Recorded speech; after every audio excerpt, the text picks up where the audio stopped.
everyone. How are you doing? It is a blessing to be with you guys this morning. As we know, sometimes our days just don't go as we planned. And I must say, I had a mental health day today. Um, I have actually had a moment in time and space where I've been crying this morning. So there was some things that I needed. There were some things that I needed to release this morning, and that's what I did. I don't know. Let me stop saying I don't know. Um, I know at times when we have to talk about things that we have been delivered from, and we have overcome, even when we bring ourselves to a space to speak about it again. It's a mental um, there's mental, how can I say it,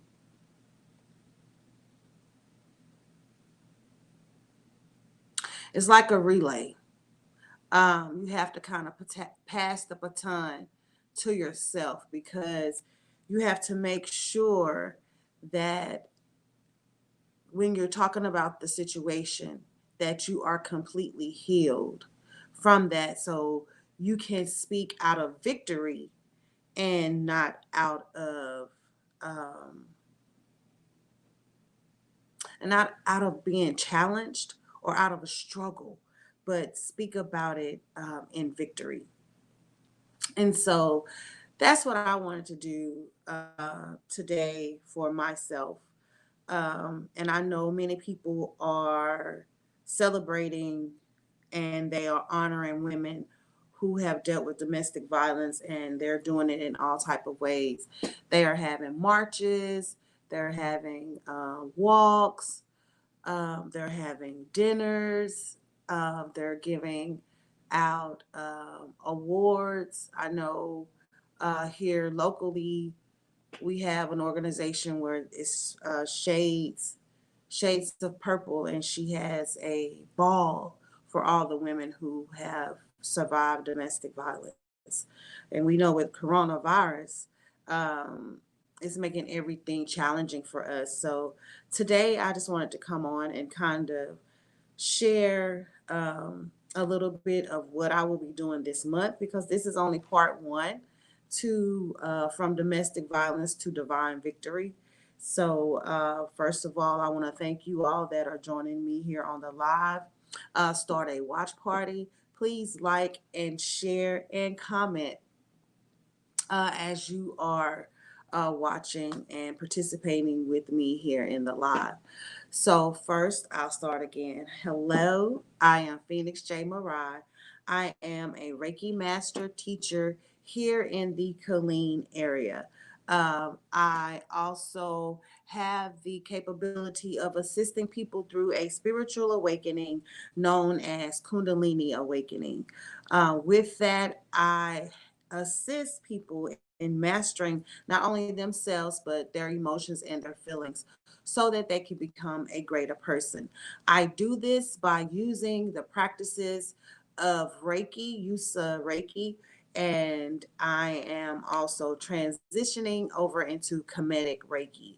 So there are two aspects of myself I can teach from: the Yusa Reiki side with the symbols and the signs, and then I also have the Kemetic Reiki, and I have Kundalini Reiki, where Kundalini Reiki is more of allowing your energy and the energy of the healer that is working with you, for you two to work together without the signs and the symbols and all of that type of thing. It's just a natural intuition of you using your intuition, and the healer doing the same.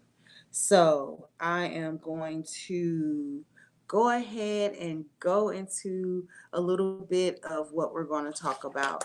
So if you have been following me, and if you have not been following me, I am in a anthology, and the name of the anthology is From Grief to Grind. So in that anthology, um, I speak about divorce grief, and I talk about how um, divorce divorce grief just took me over. But in that, I also speak about domestic violence and how certain things in the relationship had caused me to lose myself, which was the second book to From Grief to Grind. And now I found myself, and those two books are in a different anthology, Blue Girl Turned Gold, where I talk about how Reiki saved me and just different things that I learned after I allowed myself to grow through the divorce grief. So, what I'm going to do is, I have a chapter in this book, From Grief to Grind. So, in this book, there are certain things that I talk about when it deals with domestic violence.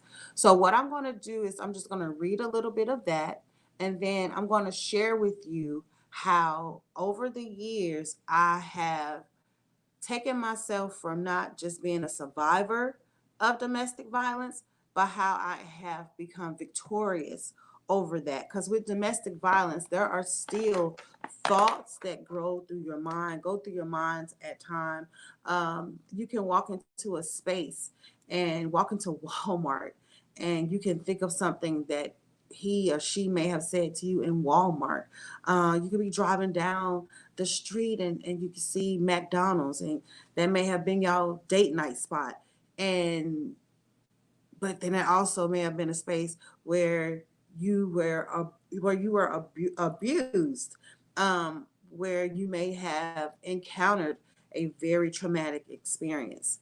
And so with that, I've learned, even as I'm growing academically, and my studies of concentrations are psychology, sociology, and holistic health.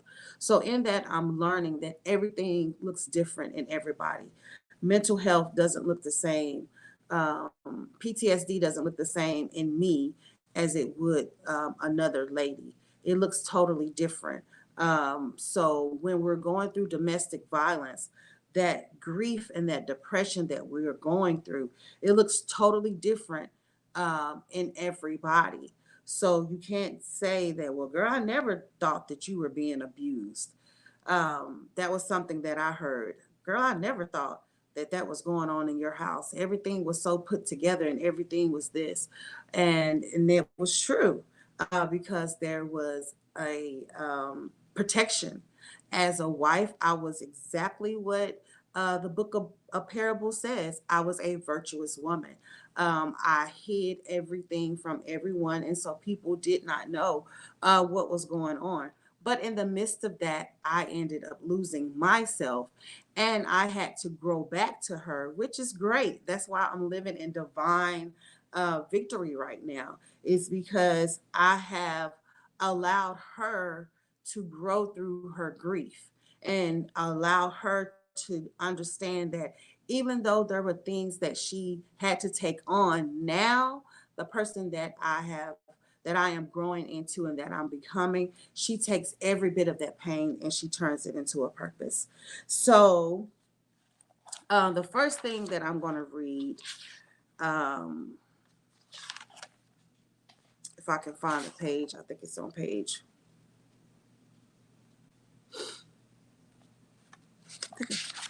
It's a shame. I have so much that I want to talk to you guys about.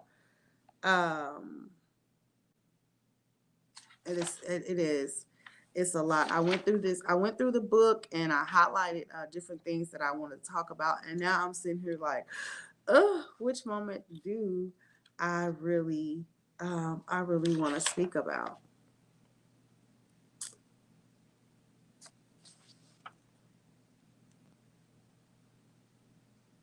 Okay, here, well, I'll read this one. So it starts. Although I was crying out to spirit, I had to realize some truth. It was those two words, mental health or illness, which had become a part of me. I realized I was an embarrassment to my ex-husband. In 1996, I was raped in the military and through coping developed PTSD. I am sitting thinking about the detrimental effects of mental health had on our family. But truly the most damage was within me. Phoenix was going to reveal the straight truth. I was able to start my journey of healing. The biggest discovery was spirit revealing to me my ex-husband was my assassin, the killer of my journey. And the reason why I read that is because I really want to start with spiritual abuse. Um, there are five different types of abuse, and sometimes we only think of physical abuse. So, well, girl, I never saw you with a black eye. Girl, I never seen you hurt, damaged or anything like that. Hello, Leanne, how are you? And so you go through your relationship and you're hiding all of this. And so today I'm going to talk about spiritual abuse because that was the worst one for me when I was going through this domestic violence situation. The fact that he had taken my whole identity and had shifted and had made me into this person that he had wanted me to be. So in that, that meant Phoenix could not exist anymore. So the Phoenix, the person that I am today, she had a bottle top on her. And even though she wanted to share and speak these things, the fear of being spoken down to, choked, or even hit, those were the things that caused her not to share who she truly was. And so, one of the things that I have learned in this spiritual journey that I'm on is even though Rochelle went through all of that spiritual abuse, she wrote down so much stuff. There were journals that I found that I had been writing in since 1996. And in every one of those journals, I could see the woman that I am today. I could hear her in those journals. And that is why it is so important, ladies, that even though we don't want to speak about our domestic violence, we can write about it because that becomes our testimony later on. And now those journals that I've written in over what 20 something years, I am now taking those journals and I am creating a book. There is a book that is in the midst of being written right now that should be complete and ready to be distributed in January. So I'm very excited about that. So I just wanted to let you know that spiritual abuse is domestic violence. When we talk about spiritual, you have to understand who you are in spirit, who you are in God. And just because you are in church and you're going to church on Sunday and Wednesdays and Friday nights and you stand at the altar all day and you're praying, that does not mean that there is not some type of spiritual abuse going on, because we know that those words have been used to keep women in bondage. One of the things that was said to me over and over again was a scripture from Titus. And I can quote it because it was said to me over and over and over. And it talked about how my body didn't belong to me and how my body belonged to my husband and how I was supposed to do this as a wife. And Proverbs 31 was always thrown at me. But guess what? All of that kept me in bondage because I still was not able to be this woman that I am today. There are some things that I learned about myself spiritually that back then I was a prophetess, an ordained prophetess. I have the certificate for it. I'm an ordained deaconess. I have the certificate for that too. And I'm an ordained minister. I have the certificate for that too. But what was the purpose in all of those certificates when deep down inside I was dying? Oh yeah, I was up on Sundays and I was preaching and I was praying. I was praise worship. I was doing praise and worship dancing. I was in the choir. I was in the praise and worship team. I was singing. I was doing all of that stuff. But guess what? I was broken inside. I was broken inside. There was a mask over my face that was always smiling. But in up under that mask, there was this face that was like, "Oh my God, what is going? I got to go into this life again. I have to go through this day again." And that was one of the reasons why it was so easy for me to um, to have suicide ideations. So as the years grew, as I grew through this healing, there was a time that I wanted to kill myself. I was like, I'm done with all of this. But then I realized it wasn't so much of me that I wanted to kill, not this flesh. It was that pain that I was feeling in the inside. I was tired of being told that I was fat and I was ugly and I wasn't going to be amount to anything. And then we're getting to church on Sunday and it's all hugged up and, oh, look at y'all. Y'all just bless you. Bless y'all. And then I get in the car and I'm getting cussed out. So, with dealing with that, Rochelle, man, you talking about the tossing and the turning that she did with herself, just for her to find herself now being rebirthed into this victorious woman that can stand here today and speak about domestic violence without crying, without feeling any negative emotions. I'm sitting here smiling. Although I did have my moment this morning, I was crying because I was saying, Rochelle, you have to continue to speak. Even though it becomes tiring at times. I'm tired of talking about domestic violence. I'm tired of talking about my story. I'm tired. I'm tired. But the tiredness comes because we tell the story the same way we told it when we were going through our hurt. We was going through our pain. So we tend to tell the story the same way. But when you become victorious and you have become divine, you have walked into your divine victory, you tell your story totally different. You tell it from a place of empowerment and not a place of hurt and pain. So I just wanted to come on and let you ladies know that I'll be back next week and I'm going to talk about another type of abuse. And it's also written in my book. So if you have not had the opportunity, this is the book From Grief to Grind. Um, it's available on Amazon. Purchase the book so that way you'll know exactly what I'm talking about. And then if you do have the book, just read back over the chapter so that you will be able to participate with me as I am growing through the chapter. So today I just wanted to come on and just share a little bit of my divine victory over domestic violence because now spiritually I am so strong. Yes, I did have to go through a lot of mental breakdowns, especially coming out of the church. I had to realize that I don't always have to be in the four walls to have a relationship with God. I don't have to have a title connected to my name to have a relationship with God. I don't have to have a man standing in between me in order for me to hear and talk to God. And so I just thank God for him having patience with me and getting me to this point where I became his phoenix. And now I am his vessel that is being used to tell his truth concerning the journey that I grew through. I didn't say the journey that you grew through, but the journey that I grew through. I am sharing my truth with him. And I thank God for giving me this mouthpiece and this brain to understand and know that the things that I went through was toxic, that my husband was narcissistic, that I am a survivor of domestic violence, that I am a survivor of sexual assault. So now I walk in that.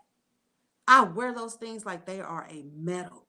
I was in the military. I didn't get a lot of medals, but these medals that I have right now, I wear them because there are women that did not survive. There are women whose families they have to go and place flowers on their graves because they never spoke up about what was going on in their lives. And the final day that they spoke up was the final day of their that they of their death. And then from that, they were never able to share their story. And so, to the women out there, if there is domestic violence present in your life, there is a hotline that you can call. Look in your community for local organizations that may have connections to the resources for domestic violence. Look for your local shelters, to go to your shelters and just look for some help. Speak to someone, call someone, tell a friend, and tell them the best way you can, because we know that everybody cannot handle our truth, because sometimes our truth is very heavy. But make sure that your spirit allows you. Use spirit. Use this guidance. Your heart. Let your heart guide you to the people that you need to speak to. That's one thing that I didn't do. I didn't tell my mom. I didn't tell my dad. My dad just found out. I've been divorced 5 years. I was married 19 and a half. And I just told my dad that my husband was abusive. So you know what I'm saying? It's a growing process. It's a growing process. It's taken me 5 years to tell my dad that I was in a domestic violence relationship, that I was being abused in this marriage that they thought it was just fantastic. It was wonderful. I had everything, fancy cars, you know, $500 weaves. My nails was already always done. My feet was always done. But like I said, in the inside, I was a broken vessel. So if there's anybody that you can speak to, anybody that you can talk to, inbox me. Inbox me. I will make sure that you get to the right resources. So thank you all for joining me today. Like I said, I'll be back next week at 11 o'clock, so that you can join me as I kind of dissect my chapter from grief to grind. And so you can see how different domestic violence looks, because it just doesn't look the same on everyone. So I love all of you. You have a good day. Love and light.